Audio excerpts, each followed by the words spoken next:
again with the VW bus and the bug, and I wanted to make a video on a two-part video on basically I decided to supercharge the Beetle, and I've now tried this and kind of failed a couple of times, and I'm getting what I think to be close to a solution for this, and so I wanted to show what I'm actually doing. So anyway, this is my Beetle.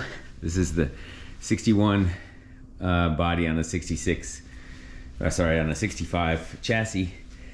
And what I've done so far is I made this AMR 500 stand, which I just fabricated myself. That's why it looks kind of ghetto. And it holds the AMR in line here with the pulley. And what I had done is initially I was using this as a pulley, which is a V-belt pulley, and this was right here, and put a V-belt around, and I had tried various V-belts. I used this to measure, and it turned out to be a 42-inch V-belt that was needed, and so I got, you know, Kevlar and regular. But the reality is when you put a AMR 500 here, in order to spin the supercharger, the V-belt slips. And no matter how much I did with belt tensioning and everything, it would always eventually slip, and then what would happen is it would start burning the belt, and the pulley would get hot, like 320, 330 degrees, and that was just not sustainable. So what I've done now, and this is my AMR 500. Here you can see it has a serpentine belt pulley on it, and I got this all set up. It has my pressurized manifold for the boost, and here are my two pressure hats for the dual carbs, 1 and 2. Again, this is a blow through. This is a manual pressure relief valve, and then I have this here, which is going to drive the fuel pump pressure. It's the regulator that ups the fuel pressure based on the boost that's coming through. And then I also have another pressure relief valve, and then this runs my gauge right here. So that's the boost gauge. I run a hose all the way up to the front where there's a boost gauge. And then I have my various things to hold the pressure and drive it from there to the pressure hats. And then what I have are 4 of these guys, which are the those are turbo. I basically have the turbo jets for the Webers, which then also have larger main jets, which are the I think they're 160s or something like that, instead of the 145s that I have in there for just regular air. So anyway, that's my setup, and the first thing that I have to do is replace the V-belt system here with a serpentine system, which is the MST, I think this MST Renegade or something like that. So I have to go back from my steel pulley to an aluminum pulley, which I made a video before saying no more aluminum pulleys, but you can't get a steel serpentine pulley, so I'm going back to aluminum. So here's what I'm going to do. I'm going to just start taking off these pulleys. I'm going to see if I can get the serpentine system to just work as it is without putting in the AMR 500.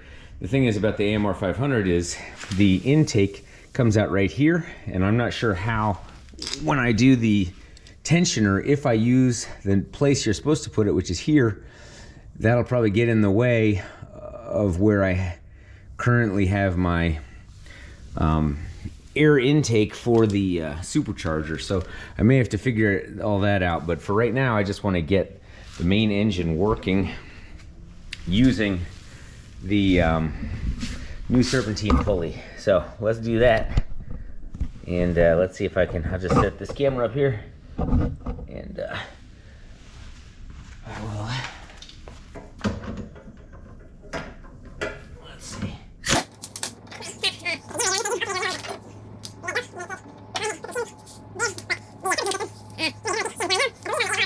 Further. So what I did is I got two things. I got a shim for the crankshaft pulley. I got a shim for the generator. I'm gonna just go ahead and put those on, assuming I need them, even though I don't really know if I actually need them or not. Useful tool for retrieving stuff when it falls down. And see, so there is the woodruff key. Oops. So basically what has to happen is this guy here needs to go on. Let's just see. It needs to be shimmed quite a bit though. So I have a big spacer like this. You go behind the woodruff key.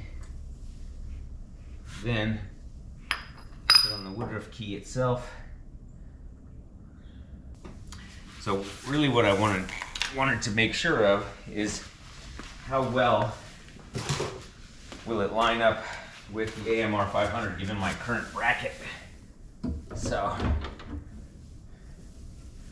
you know, this is supposed to go like this. All right, so now let's take a look at this. That is my, it looks pretty straight. It's gonna line up well with the supercharger. So the problem that I see here is that this guy here is supposed to go right there, and it's supposed to tension the belt. So the question is like, if I can run the belt and come around this side and then come up around here, then it might work with this as the intake pipe. But otherwise, I may have to do something weird with this, like route it to the side or route it to this side or do something. But right now, let's get this serpentine belt system going with the main crankshaft pulley. It's gonna take me a while to get this pulley off, but see there, it's moving a little bit, but I'm gonna get this pulley off and put on this new MST one, so I'm just gonna pause it until I get the pulley off. What a pain. I'm having to very carefully use my blowtorch and just put some heat on this. I don't want to blow up the engine because of course there's fuel all over here, but there's just no way this thing is coming off. So what I'm doing is I'm heating the pulley, the idea that it would expand, and then leaving the crank cold, you know, relatively speaking, with the idea that that would stay smaller. And I just have no idea if this is going to work. I'm doing the 2 screwdriver system, where I put a big screwdriver on each side. I don't have a puller.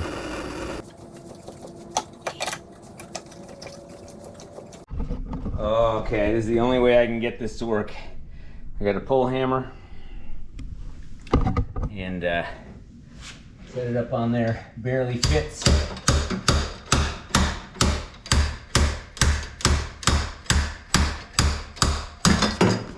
Oh, look at that. Look at that. Pull hammer to the rescue. All right, well, see what we got here. I got the woodruff key. It's the big ass woodruff key there. And so I'm gonna use this, which is an enormous shim. Ideally, that keeps the new MST pulley in line with the rest of it. It's the only shim that I've got, so either it's gonna work and be in line or it's not. So let's see what happens. Okay, so I finally, what I did is I had to Dremel this so that the tensioner could come out a little bit because of the shims on the pulleys. But I've tightened down the crankshaft pulley, I've tightened down this tensioner here, and I've tightened down the pulley on the generator, and I'm ready to crank it up and see. Now you can see how this tensioner is a little bit too far. The tensioner is not quite far enough out. I'll show you what I mean. Right there, there's not much gap, and I'm not sure. What I really need to do is move see those bolt holes, there wasn't much more space in them. What I really need to do is move that out. All right, what I did is I put a shim on here. Actually, the thing that fit on there well was actually a head washer, those really fat ones. It fit perfectly on there. So I put it in between the bearing on this guy and the aluminum of this thing. Tension this down, so now this, I can turn it sideways, but it's pretty tight. And all right, and after all that, here's the MST, I think, Renegade series. It's tensioned on here nicely. And basically, let's start it up and I'll just show how it runs.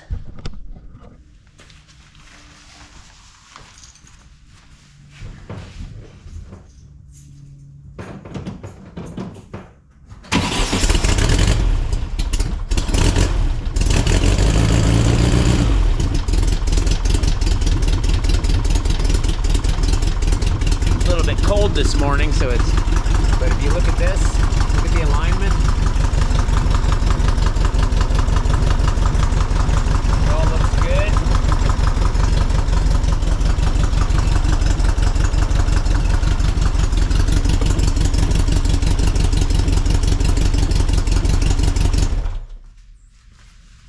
And the next step that I'm gonna start working on in the next video is this AMR 500.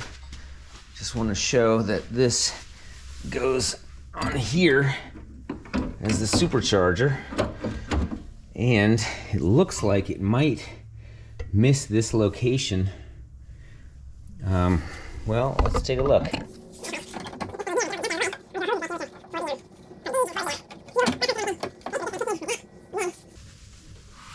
If I look at the alignment of the belt, you know, the alignment of the belt, it appears as though that will work. You know, this will come down a little bit. If I look at that, I think that's going to work just fine. And the question is can I do something with this air intake pipe so that the belt kind of comes up around here using this? You know, I might be able to actually move this tensioner up and move it upwards. But anyway, I'll figure out a way to tension it and still have an air intake. It uses that little air filter that's over there. And these hoses then will come down to the pressurized hats for the Webers. And then, of course, I have my fuel pump reference and all that stuff. So anyway, this is the Serpentine Belt MST Renegade, just preparation for the AMR 500 supercharger. So that's all I'm going to do in this video, and I just wanted to say I'm going to do the next video where I actually hook up the supercharger with the longer serpentine belt. I'm going to have to measure, and I have a longer serpentine belt like this here, which was a 42-inch. But I'm not sure 42 inch is actually long enough to make it around all three of these things. It may be long enough. It may be long enough if you don't. No, there's no way that's long enough if you look. So, and even without a tensioner, there's no way. So this, I'm gonna need probably like a 46 or 48 or something like that. I'll need a much longer belt. But it is gonna be exciting when I get the AMR 500 turning. And so that'll blow out of here, and then in the next video I'm gonna actually get the supercharger going with the boost. And what I noticed, this guy right here was making like 10 pounds of boost, and but it would spike up to 15 and then idle back down to like 6 or 7. And so I was trying to make that so that it was more regular what it was doing. And then I have new turbo jets for the Webers. And so anyway, next video is going to be getting the supercharger in place, and this was really just getting the serpentine belt system in place that's going to drive the supercharger. So, all right, well, thanks for watching, and I'll make another video soon. Thanks.